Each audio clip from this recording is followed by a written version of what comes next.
What's up, Space Pirates? This is your captain, the ever-charming Dr. Disaster, and it has become so evident that Concord is going to completely bomb when it's released next month that even the mainstream media is writing about what a train wreck this has become. Traitor! This is certainly a position that Sony is not accustomed to. They're used to glowing praise no matter what they do, but check out these headlines. Forbes wrote, "There is no spinning how poorly Sony's Concord open beta went on Steam." Push Square, among the kings of the Sony fanboys, said Concord's free open beta is performing abysmally on PC. Even Game Rant got in on the action. Concord open beta player numbers aren't looking too good. When even the staunchest defenders are admitting it, that's how you know things are getting bad. Like the guy who admits he just ripped ass, there is no good way to defend this thing. It was me!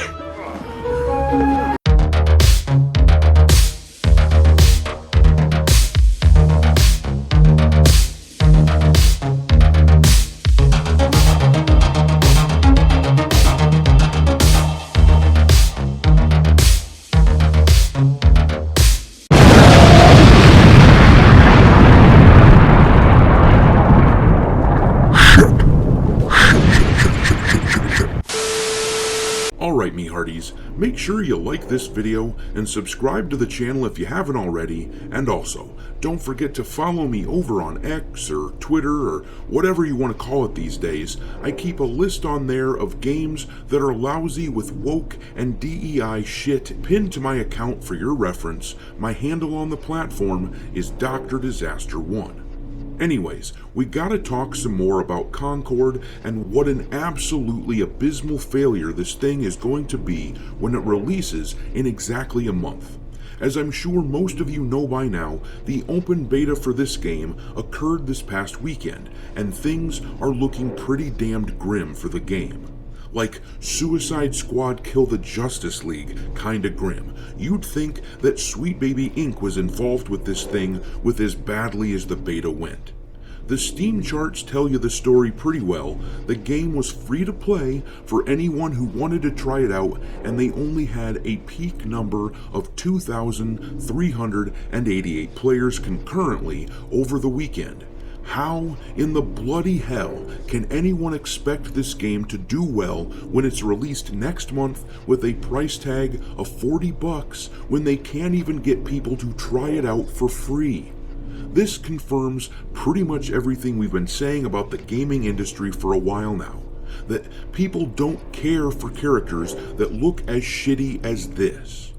From what I've played of the first Descendant, the game is cool, but as a game in and of itself, it's fairly unremarkable. I have said and still maintain that the success of the first Descendant is due to the fact that they gave us characters that look like this. Players simply want to reward game studios who do the bare minimum and make characters that are pleasing to the eye. The only ones fighting against that shit are the mainstream media, who claim to speak on behalf of the modern audience. I think women and semen don't mix. We knew what you think. Well, it's like I've been saying, even the media has to admit that this game is dead on arrival. Look at this article from The Gamer.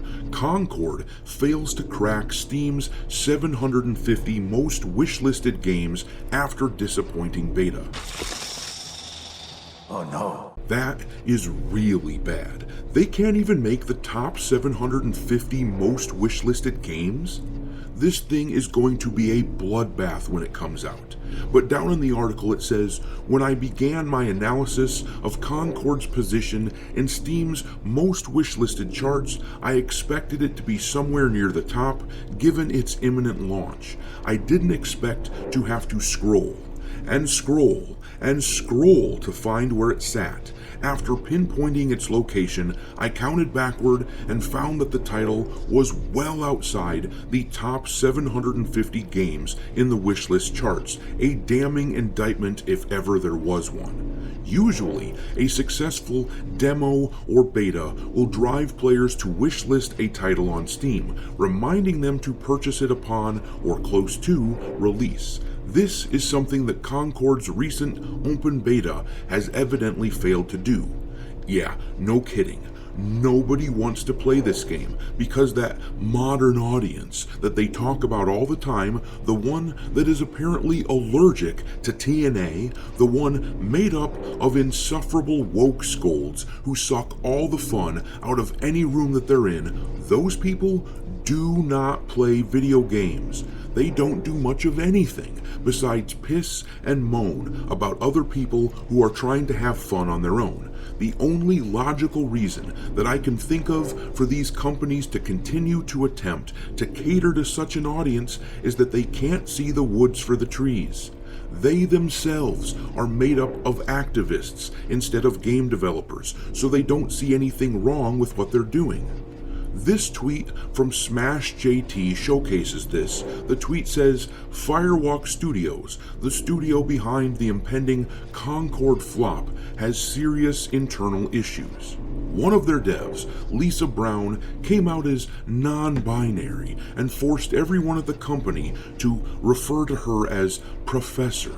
This person would regularly have meetings with cheesy phrases like teaching, learning with the professor, and pushed extreme politics, hated guns, and wanted unvaxxed staff fired. And then this image comes from the Twitter account Learning the Law. On the left-hand side, you can see this smug-looking doofus who worked on Concord, and below that is one of the fugly characters from the game that nobody wants to play as.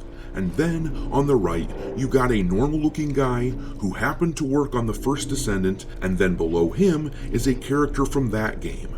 And we all know which one of these two characters virtually anyone with a functioning brain would rather see on the screen. But I'm gonna leave it there. I predict that next month, when this game comes out, they will manage an all-time peak of concurrent players even less than what we got for the open beta, which is sad for a shooter being propped up by Sony. But what do you think? Drop your thoughts in the comment section below, and we will talk there. Thanks for watching, me hearties. If you haven't already, your captain is inviting you to subscribe to the channel and become a part of the crew. Life as a space pirate may not be glamorous, but there's always plenty of booze.